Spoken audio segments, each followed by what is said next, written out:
प्रणाम दोस्तों। तो आज मैं एक नया टॉपिक लेके आई हूँ जिसमें है हमारा ध्वन्यार्थक शब्द, यानी कि जो है किसी भी चीज़ की जो ध्वनि है वो उनको हम कुमाऊनी और गढ़वाली में क्या बोलते हैं, तो उसको आज हम देखने वाले हैं। मैंने इससे पहले जो है एक वीडियो बनाई है जिसमें जो है गंधबोधक शब्दावली को मैंने किया है, क्योंकि आजकल जो है यूके ट्रिपल सी का जो एग्ज़ाम पैटर्न है वो काफ़ी चेंज हो चुका है, जैसा कि आप सबको पता ही है। तो आज फिर मैं एक नया टॉपिक लाई हूँ, तो इसको चलो हम देखते हैं। इसमें मैंने पहले हिंदी में लिखा हुआ है, फिर मैंने इसको कुमाऊनी में क्या बोलते हैं और गढ़वाली में क्या बोलते हैं, तो इसको हम करते हैं। तो यहाँ सबसे पहले है भयभीत गाय या भैंस का चिल्लाना, यानी कि गाय भैंस मतलब जब ये इनकी आवाज़ें आती हैं तो उसको हम जो है कुमाऊँ में बोलते हैं अड़ाट, और गढ़वाली में बोलते हैं, गढ़वाली में भी हम यहाँ इसको अड़ाट ही बोलते हैं।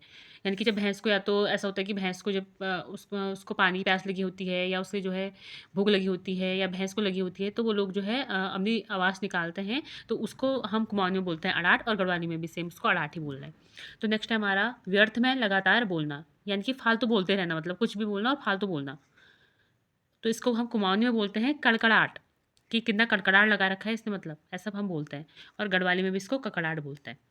नेक्स्ट है हमारा आकाश में बिजली की तेज आवाज़, यानी कि जब बारिश होती है ना जिस टाइम पे, तो आसमान में जब बिजली कड़कती है तो उसको कुमाऊनी में हम बोलते हैं गड़गड़ाहट, घोड़ाहट या मौड़ाहट। ये हम कुमाऊनी में बोलते हैं, और गढ़वाली में बोलते हैं कड़कताल, कि कड़कताल पड़ रखी है ना।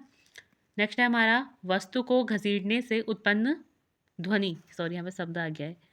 हाँ, वस्तु को घसीटने से उत्पन्न जो ध्वनि है उसको हम बोलते हैं खड़खड़ाहट या खकड़ाहट। ठीक है। नेक्स्ट है हमारा मुक्त हंसी, यानी कि हंसना, मतलब फालतू हंसना कह सकते हैं हम इसको, या ऐसा कह सकते हैं कि मतलब दिल खोल कर हंसना, तो उसको भी हम कह सकते हैं कि कुमाऊनी में खिटखिटाहट। खिटखिटाहट हम कुमाऊनी में बोलते हैं, और गढ़वाली में बोलते हैं खिकटाहट। नेक्स्ट है हमारा चूहे की आवाज़। जब चूहे की आवाज़ है ना, तो उसको हम कुमाऊनी में बोलते हैं चुचाट, और गढ़वाली में बोलते हैं चुचायाट, चुचियाट। तो वैसे इसमें जो है कुमाऊनी और गढ़वाली भी लगभग दोनों में हमें सेम ही देखने को मिली है ना। तो नेक्स्ट है हमारा पानी के झरने की आवाज़। तो पानी के झरने की आवाज़ को हम कुमाऊनी में बोलते हैं छणछणाहट, और गढ़वाली में बोलते हैं क्षण क्षण। नेक्स्ट है हमारा उछल कूद की आवाज़, तो उसे हम बोलते हैं कुमाऊनी में धिरधिराट, और गढ़वाली में बोलते हैं धिधराट। नेक्स्ट है हमारा मक्खियों की भनभनाहट, है ना। तो तो हिंदी में तो जैसे हम मक्खियों की जो भनभनाहट है वो बोलते हैं कुमाऊनी में मरमराहट, और गढ़वाली में बोलते हैं भिमराट। नेक्स्ट है हमारा बच्चों के रोने की आवाज़। तो बच्चों के रोने की आवाज़ को हम कुमाऊनी में बोलते हैं टिटाड़ या पिपाड़, कि बच्चों ने कैसा टिटाड़ लगा रखा है, मतलब कैसे रो रहे हैं बच्चे, तो ये हम कुमाऊनी में बोलते हैं, और गढ़वाली में बोलते हैं हम पिपियाट। अगला है हमारा फुसफुसाहट या धीरे बोलना। जब हम कभी आपस में बोलते हैं ना, धीरे बोलते हैं एक दूसरे से, तो उसको हम कुमाऊनी में बोलते हैं खुसफुसाहट, और गढ़वाली में बोलते हैं खुबसाहट। नेक्स्ट है हमारा पेड़ की शाखा टूटने की आवाज़, यानी कि जब पेड़ की कोई टहनी जो है वो टूटती है ना, तो उससे जो आवाज़ आती है उसको कुमाऊनी में चड़चड़ाहट, और गढ़वाली में चचड़ाहट बोलते हैं।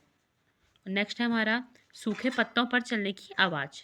तो जब हम सूखे पत्तों पर चलते हैं तो उससे जो आवाज़ आ रही है हमारी या आती है, तो उसको कुमाऊनी में हम बोलते हैं पड़पड़ाहट, और गढ़वाली में बोलते हैं पपड़ाहट। तो उसको गढ़वाली में बोलते हैं हम पपड़ाहट। तो आज मैंने जो है कुछ इतने ही शब्द लिखे हैं, तो अगर आपको ये सही लगेगी तो आप लोग जो है कमेंट करना और लाइक करना।